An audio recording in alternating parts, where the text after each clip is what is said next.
জায়গায় যদি বিসমিল্লাহ পড়তে ভুলে যান, আপনার জীবনে বিপদ আসতে আর কিছু লাগবে না, বরকত কমতে আর কিছু লাগবে না। এই 3 জায়গায় যথেষ্ট।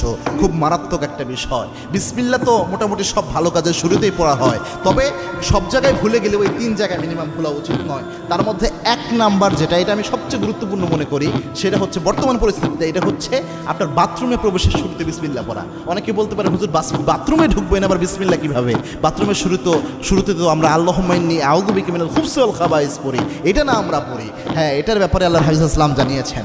আল্লাহর হাবিব সাল্লাল্লাহু আলাইহি ওয়াসাল্লাম জানিয়েছেন, কোনো ব্যক্তি যদি বাথরুমে প্রবেশের সময় পড়ে আল্লাহুম্মা ইন্নী আউযু বিকা মিনাল খুবসি ওয়াল খাবাইস, এর ফজিলত হলো ওই ব্যক্তি বাথরুমে প্রবেশ করলে বাথরুমের মধ্যে যে দুষ্ট জিনগুলো থাকবে ওই ব্যক্তিকে দেখতে পাবে, কিন্তু কোনো ক্ষতি করতে পারবে না।